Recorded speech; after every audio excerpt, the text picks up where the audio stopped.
It's weekly rotation time again, and the theme for this past 7 days for me is all about sampling and why it's important, especially for me, to not make quick judgments about perfumes. So let's start off with Monday, and I'll explain a little bit further as I go along. I started off with Timbuktu from Parfumeur. You can see I don't actually have much left from this 50ml bottle, so I'm putting that, maybe I've got like 15ml left, just under 20ml. I want your thoughts because I was watching a Rich Mitch live stream a while ago, and he mentions that when he gets down low to in his bottles, that he tends to just try and use it up as quickly as possible, just because there is more risk of the extra oxygenation ruining what's left in there. I mean, I haven't really noticed a difference in smell. It's been kind of at this level for a while, but I'm just curious to know what you guys do when you get low in your bottle, whether you just, sort of try and save it if it's a perfume you love, or you just use it up as quickly as possible. Then in the afternoon on the Monday, I tested. Several rotations ago, I introduced a whole bunch of samples into the week. And this is basically me revisiting those same samples. And what I found interesting was the ones that I really liked first time, my very first impressions, things have kind of been tempered a little bit. So this is Nostalgia from Santa Maria Novella. The first time I tested this properly, I was, very, very impressed, almost to the point where I almost impulsively bought a bottle of this. Also helped by the fact that I had heard that it was being discontinued or had been discontinued, and there were still bottles available here in Australia. Second time around wearing it, I'm just going to remind myself of it. I just wasn't as captivated by it. And this time around, I'm getting a lot of, in sort of like a very, very much an industrial factory floor where you smell certain chemicals, combination of spray paint, oil. It's just a very industrial chemical smell. And I don't mean chemical in a negative way like a lot of perfumes are described. It's just a weird perfume for Santa Maria Novella when you compare it to the rest of the line. And I do like it, but this time around, I just, I basically sat back and thought, I'm glad I didn't impulsively buy a whole bottle of this, just because I'll finish up the sample, see if it changes again when I wear it, and then I'll decide. But the point I'm going to make about some of these samples here is that for me, definitely, I shouldn't ever make a bottle buying decision based on one spray, even if I've worn it the whole day, and I got a sense of what it's like on my skin. What tends to happen a lot for me is on different single occasions, different wears, it will smell or perform differently. That's why wherever I can, I try and wear it several times over a period of time, and in different weather conditions. So that's my advice to you, because that's what I would do. There are certain factors that would certainly sort of push me along buying a bottle if I like something a lot initially, like availability, if there's a good price on something. There's a lot of factors, but generally speaking, if I'm testing something, I definitely don't want to make a decision on buying a bottle until those criteria have been met. On Tuesday, I wore Tobacco Toscano from Santa Maria Novella. And again, this one here, my feelings didn't really change all that much. It's still a perfectly nice tobacco scent, sweet.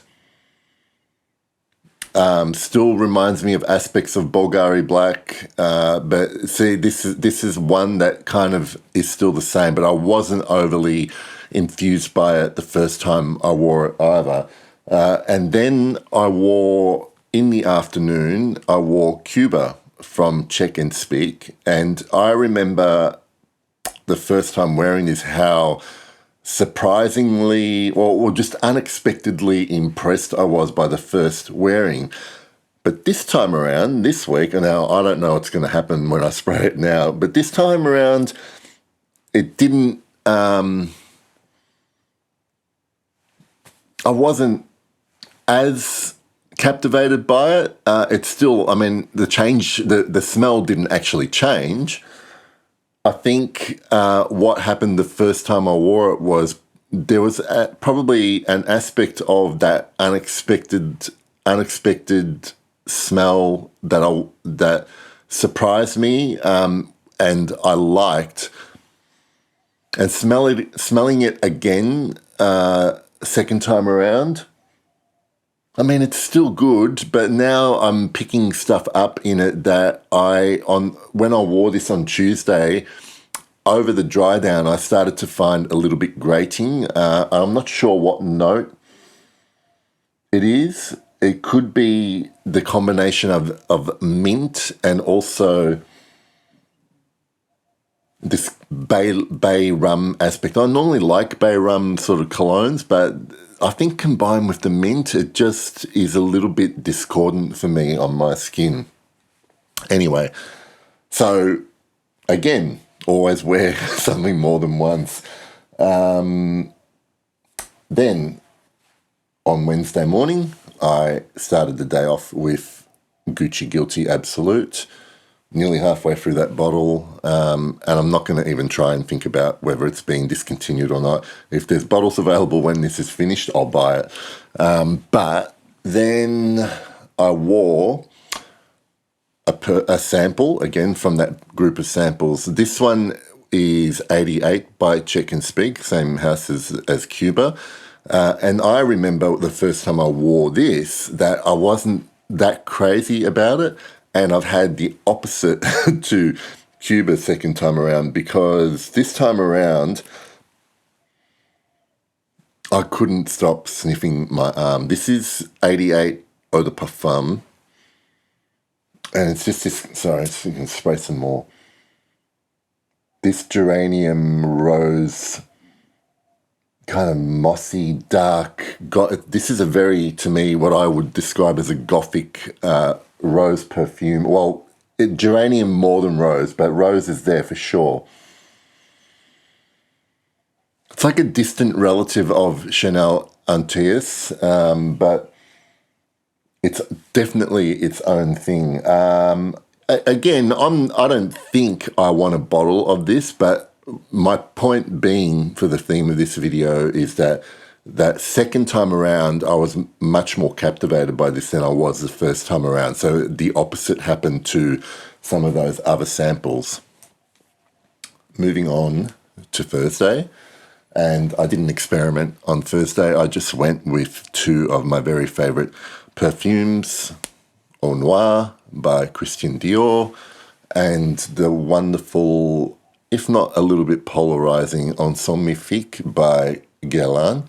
I want to talk a little bit about this one because I was thinking about how much I love this one, and this is one of the few perfumes in my wardrobe where you would look at the listed note pyramid and pretty much everything is there. It's aldehydes, rose, ambergris, and incense, and that's what you see is exactly what you smell on my skin. and it all works beautifully together.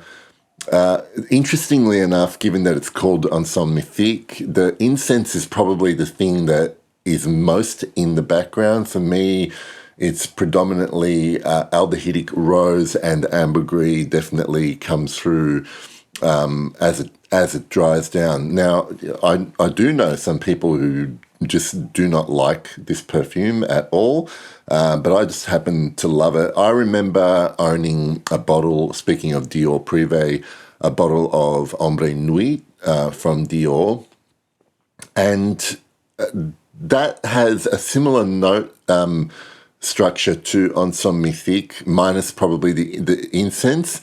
When I smelled this, like it just, I just feel like this was a much better interpretation of that particular note structure, and I just loved it. And it's a lot cheaper than Ombre Nuit. Okay, on Friday, ended the work week like I began with a L'Artisan Parfumeur. This one is Zonka in the old style bottles. One of the very, I'm running out of skin to smell this one. One of the very more unique fragrances to me, like I've mentioned how it's kind of related to Timbuktu, not, apart from the fact it's created by the same perfumer in Bertrand Duchefort. I always think about Zonka as the winter of Timbuktu summer, and it's like a cold perfume. I think that is mainly due to this very dry, chilling iris note that runs through it. There are watery florals that run through it as well as that cold incense, as opposed to the warmest incense and the vetiver in Timbuktu.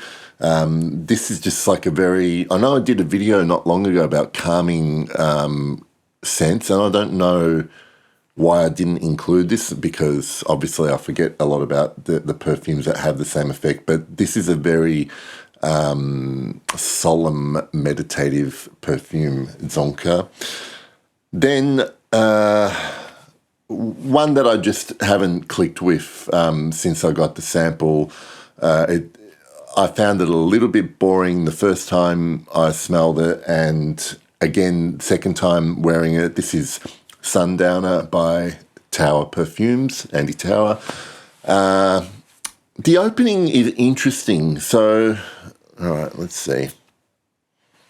Let's spray it on my hand. It's an interesting opening because it's this really kind of dirty tobacco that's been sitting in an old leather pouch, okay, and definitely there are notes and accords here that sort of call back to some of his earlier work, the leathery perfumes. Like I can never remember if it's the Cowboy one or Lone Star Memories. I could be having them mixed up, but it's definitely an Andy Tower leather accord here with the tobacco, and this interesting sort of like sweet citrus thing going on in it. But the problem for me with this perfume, Sundowner, is that it is all opening for 5 minutes. It keeps me interested, and it just kind of dries down into this sweet nothing. And I don't know if it's just me being anosmic to whatever is in its base formula, but it just really captures me for 5 minutes. Not in a like amazing way, just is an interesting opening. Like it smells like a proper tobacco pouch, but I'm not sure I want to smell like that tobacco. And then it kind of dries down into sort of a generic mishmash of nothing. So I don't love Sundowner, admittedly. It's been a while since I've smelled anything since L'Air du Desert Americain and Au Cours du Désert that I've really loved or been captivated, like wanting a bottle of. I'm sure, but you know, I haven't smelled everything either. So yeah, Sundowner was a miss for me.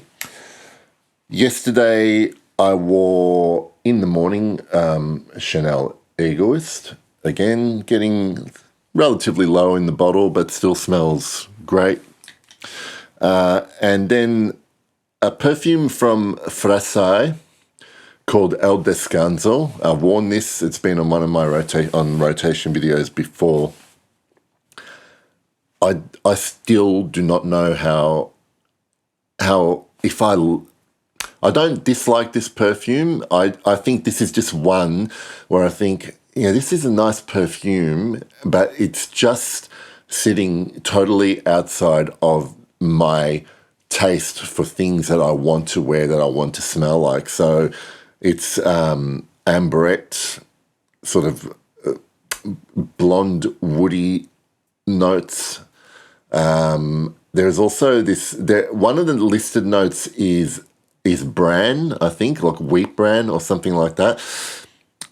So it gives it this kind of doughy vibe, but mixed in with the ambrette, it's spicy. It's a very abstract smell. It's not. I don't think it reminds me of anything. I know that